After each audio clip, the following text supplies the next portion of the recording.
आपको अरेस्ट कर लिया जाएगा, आपको गिरफ्तार कर लिया जाएगा, आपके ऊपर एफआईआर। मैं एफआईआर और गिरफ्तारी से डरने वाला नहीं हूँ। लोगों की आवाज़ को लास्ट दम तक मैं उठाता रहूँगा और इसके लिए मुझे कोई भी कुर्बानी देनी पड़ी तो मैं दूंगा, लेकिन अन्याय बर्दाश्त नहीं करूँगा।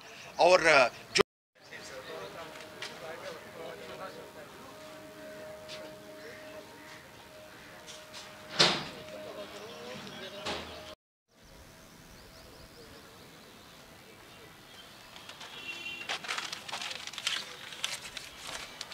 कश्मीर में ऐसा लगता है कि दो कानून चल रहे हैं, एक जम्मू के लिए, एक कश्मीर के लिए।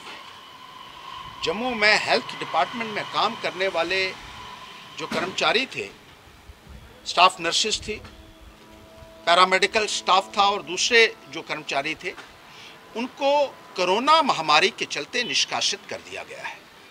लेकिन कश्मीर में उसी कानून के तहत जो लगे थे उनको कंटिन्यू रखा गया है। हम कहते हैं अच्छी बात है कि आपने कश्मीर के अंदर रखा है, लेकिन दोनों खित्तों को अपना अपना अधिकार दीजिए और उन कर्मचारियों को जो जम्मू से बर्खास्त किए गए हैं और कोरोना के चलते बर्खास्त किए जाए उनको वापस लिया जाए। उन पढ़े लिखे नौजवानों को जिस तरीके से जम्मू कश्मीर के प्रबंधन ने सड़कों पर बैठने के लिए मजबूर कर दिया है, बूट पॉलिश करने के लिए उनको मजबूर कर दिया। आप देखेंगे पढ़ा लिखा नौजवान जो है वो आज बूट पॉलिश कर रहा है। इससे ज़्यादा बदकिस्मती और क्या हो सकती है? किसी भी सरकार के लिए ये शर्म की बात है और ये एक भेदभाव की भी अपने आप में सबसे बड़ी मिसाल है। इसी तरीके से जो J&K बैंक की भर्तियां हुई थी उनको इसलिए कैंसिल कर दिया गया क्योंकि जम्मू के युवा उसमें ज़्यादा आ रहे थे। ये कहाँ का न्याय है? इन भर्तियों को हिंदुस्तान की रिप्यूटेड एक एजेंसी ने रिक्रूट किया था जो अपनी ट्रांसपेरेंसी के लिए जानी जाती है, लेकिन उसके बावजूद भी इन भर्तियों को कैंसिल किया गया क्योंकि ये कहा गया कि जम्मू के युवा इसमें ज्यादा आ रहे हैं। जम्मू के युवाओं के साथ इस किस्म का व्यवहार पैंथर्स पार्टी कतई बर्दाश्त नहीं करेगी। महामारी के दौरान भी हम अपना प्रदर्शन इसीलिए कर रहे हैं कि यहाँ के युवाओं के साथ जो आप एक मजाक कर रहे हैं, खिलवाड़ कर रहे हैं, वो सरासर निंदनीय है और उसकी जितनी कंडेमनेशन की जाए उतनी कम है। इसी तरीके से यहाँ के जो ब्यूरोक्रेट्स हैं जम्मू के रहने वाले, उनके साथ भी बेतहाशा भेदभाव हुआ।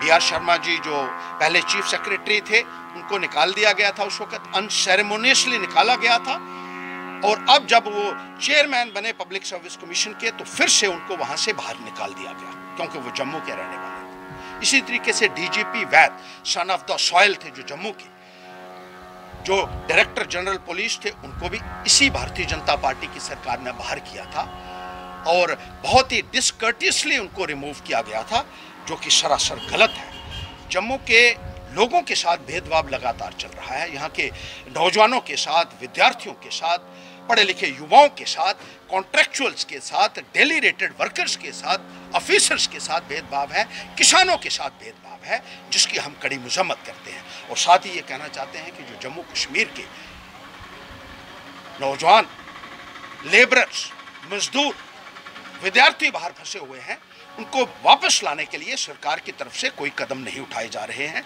जबकि बाकी रियासतों से ट्रेनों में भरकर लोगों को लाया जा रहा है।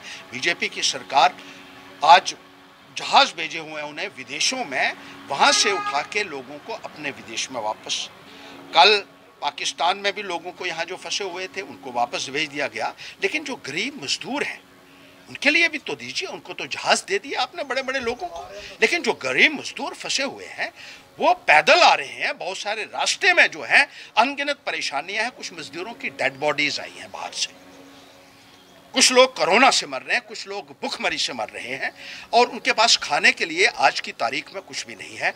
इसके लिए सरकार को इसका जवाब देना होगा। और जिस तरीके से एक बहुत ही डुलमुल और सुस्त रफ्तारी से ये काम चलाया जा रहा है, पैंथर्स पार्टी उसकी निंदा करती है। जल्द से जल्द इन मजदूरों को बाहर निकाला जाए क्योंकि इनको ज़्यादा देर तक बाहर रखना बहुत खतरनाक हो सकता है इनकी सेहत के लिए, इनके स्वास्थ्य के लिए, इनकी ज़िंदगी के लिए। और जल्द से जल्द प्रशासन को हरकत में आना होगा और इन मज़दूरों को वापस यहाँ लाना होगा। यहाँ लाकर इनको क्वारंटीन किया जा सकता है, इनके मेडिकल टेस्ट किए जा सकते हैं। और सरकार को इस संदर्भ में खासतौर पर भारतीय जनता पार्टी के नेता जो टीवी के ऊपर बड़े बड़े नारे देते हैं, मैं उनसे कहना चाहूँगा कि भाषणों से लोगों का पेट नहीं भरेगा, आपको एक्ट करना होगा और इन लोगों की को जो है सुरक्षा जो है वो सुनिश्चित करनी होगी और सुरक्षित इनको वापस अपने अपने इलाकों में पहुंचाना होगा। जहां नोडल ऑफिसर्स के नंबर्स दिए गए हैं, वहीं मजदूरों का कहना है कि ऑफिसर्स के नंबर ही नहीं लगते हैं, तो उसके बारे में आपका क्या? देखिए, जितने भी हेल्पलाइन नंबर्स दिए हैं वो बहुत डिफंक्ट हो चुके हैं। अगर लगता है तो कोई उठाता नहीं है और कोई भी रिस्पांस वहाँ से मज़दूरों को नहीं मिल रहा है, जिसकी वजह से मज़दूर जो हैं वो बहुत सी हतोत्साहित हो गए हैं, बहुत डिस्करेज हो गए हैं, डिसअपॉइंट हो गए हैं, डिसइल्यूजन हो गए हैं और सरकार को इस संदर्भ में जो है वो ध्यान देना होगा और जल्द से जल्द इन मज़दूर भाइयों को वापस वहाँ से लाना होगा।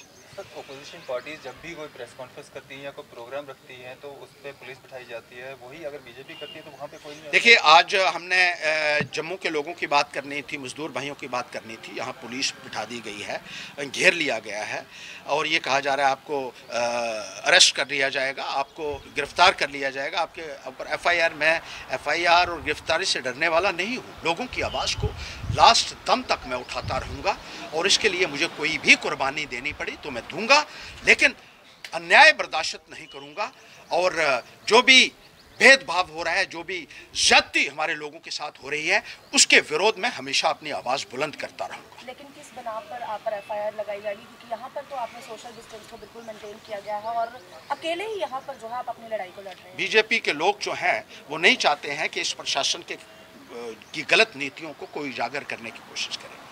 जब उनका गलत पॉलिसियाँ जो हैं वो बाहर आ रही हैं, उनका जो अन्याय किया जा रहा है उनके द्वारा, जो लोगों के ऊपर, मजदूर भाइयों के ऊपर, विद्यार्थियों के ऊपर, जो नौजवानों के ऊपर, जम्मू के लोगों के साथ, उसको अगर आप एक्सपोज करने की कोशिश करेंगे तो भारतीय जनता पार्टी इसी तरीके के हथकंडे अपनाती है। लेकिन ये सर कट सकता है लेकिन झुक नहीं सकता। ये मैं भारतीय जनता पार्टी के नेताओं को खास तौर पर चेतावनी भी देना चाहता हूं और साफ और स्पष्ट शब्दों में बताना चाहता हूं, अन्याय के विरुद्ध हमारी आवाज़ जो है उसको कोई दबा नहीं सकेगा।